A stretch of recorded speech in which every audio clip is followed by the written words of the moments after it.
Your homework's going to be section 7.2 practice problems in Delta Math. There will be 6 problems for you to try on your own after the lesson video.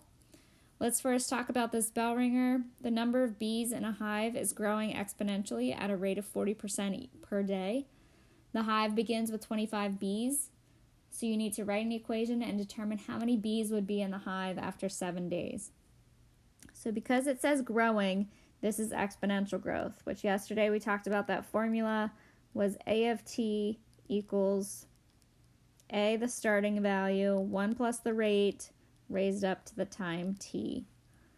So we're going to use that here. A sub 7, or A of 7, the starting amount was 25 bees.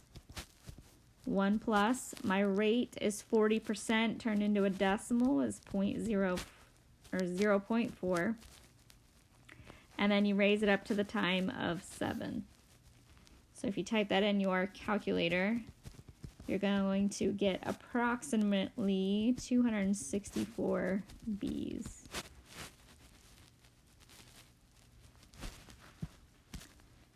All right, so let's look at 7.2. We're going to be solving some exponential equations. So this means your variable is going to be in the exponent. So in other words, this property states that if you turn the bases to the same number, then you can set this exponents equal to each other and solve for x. So notice in letter A, example A, we have a base of 2 and a base of 8. We need to turn them into the same number. Usually you want to take the higher number and change it into a base that matches the lower one. So this one stays 2 to the x. 8 can be rewritten with a base of 2, and 2 to the third power is the same thing as 8. But we have to take into account 8 was originally raised up to the third power, so we have to bring that down. So 2 to the third was the same as 8, and then it was raised to the third. So this is 2 to the x, and 3 times 3 then would be 2 to the 9th. Now, since your bases match, you can say your exponents equal. So x is 9 for this first example. Letter B, same thing. I want to change the 9, the bigger number, into the same base as 3. So 9 could be rewritten as 3 squared. It had the exponent of 2x minus 1 already there, so you need that in parentheses, equals 3 to the 6x power. Now since your 3's now match the base, you can drop the base and set the exponents equal to one another and just solve this for x. So distribute 4x minus 2 equals 6x. Subtract 4x on both sides and you get negative 2 equals 2x. And dividing by a 2 on both sides gives you that x is negative 1. And you could always substitute this back into the original and make sure that it makes sense. So you have 4 problems here to try on your own. I would suggest that you pause the video, try these, and then unpause when you're ready for the answers. I won't show you all the work down here because I want to keep the video as short as possible for you, but I will show the first step. So this is 3 to the 5x. 27 can be rewritten as 3 cubed.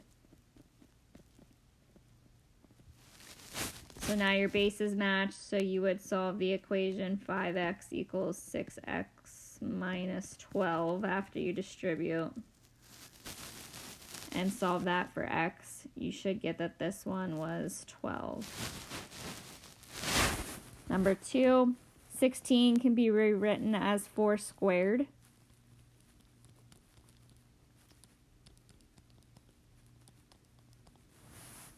So you have this. Then you set the exponents equal.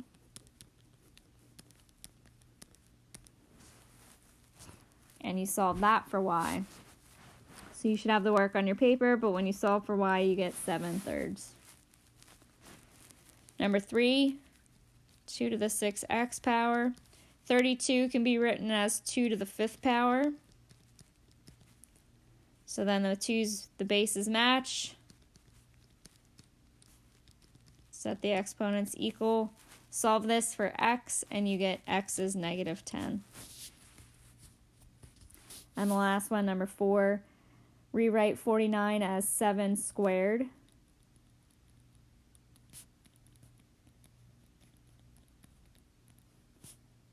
And once the bases match as a 7, set the exponents equal to each other and solve for x.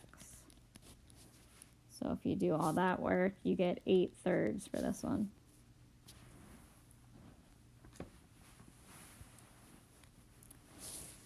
All right, next example. Kristen starts an experiment with 7,500 bacteria cells. After 4 hours, there are 23,000 cells.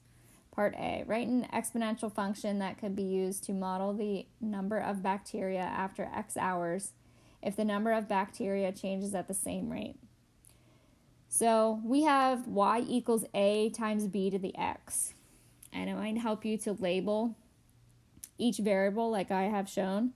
Y is the final amount, a is the starting amount, b is your growth or decay factor, and the exponent, x, is time. So let's look back at the problem and see what we have. It says it starts with 7,500 bacteria cells. So that's our A value. After 4 hours, so there's our time, it ended up with 23,000. So that's our final amount. What we're trying to look for is the growth or decay factor. So we need to solve this for B. First, you want to divide both sides by 7,500. So b to the 4th power equals, if you divide these on your calculator, you're going to get a decimal, so I'm going to round it, 3.067.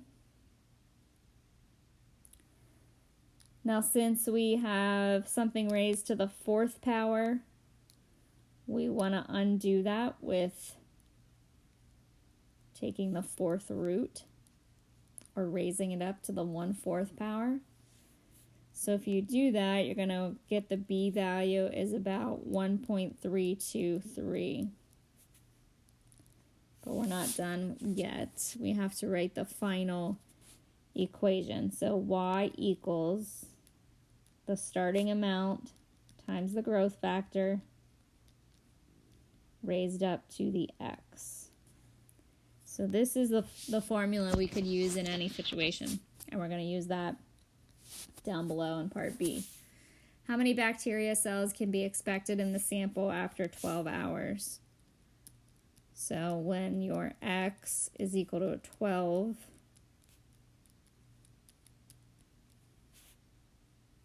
type this in the calculator, and you're going to get 215,665 bacteria cells.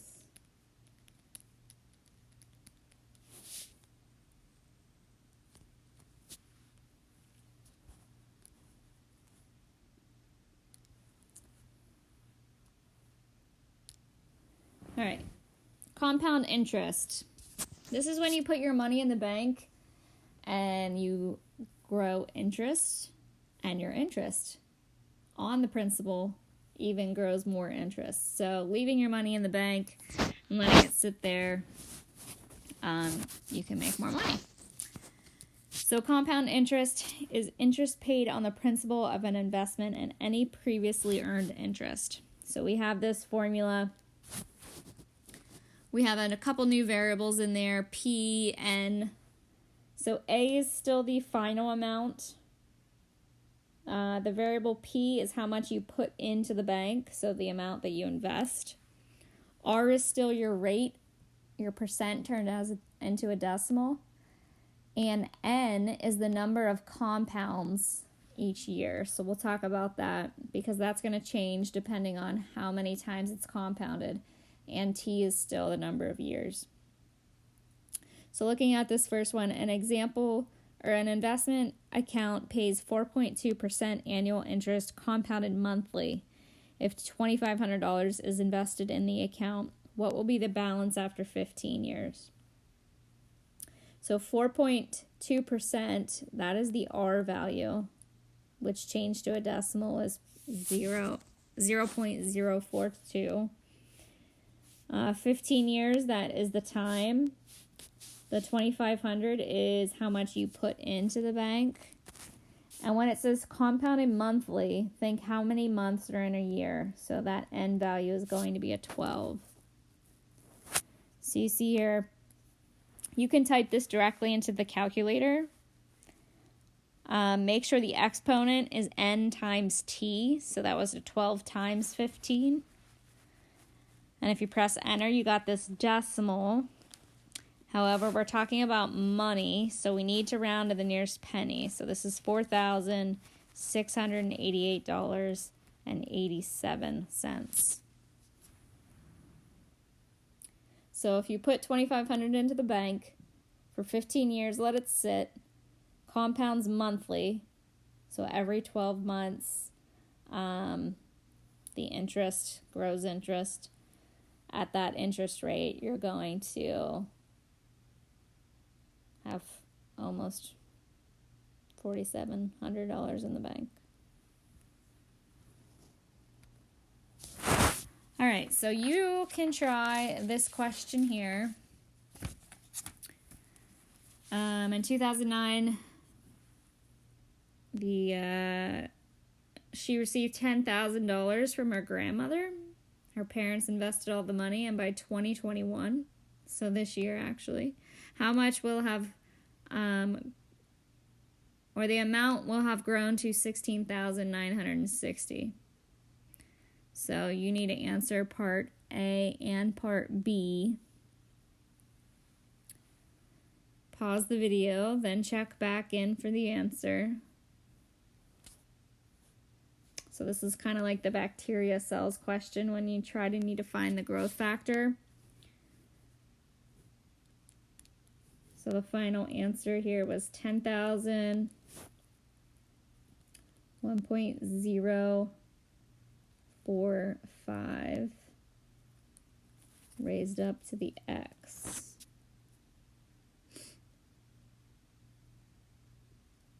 And then assume the amount of money continues to grow at the same rate. What would the balance be in 2031? So you need to figure out what time number that you need. Or I guess the x value is the time. So take a minute and solve that. Pause the video.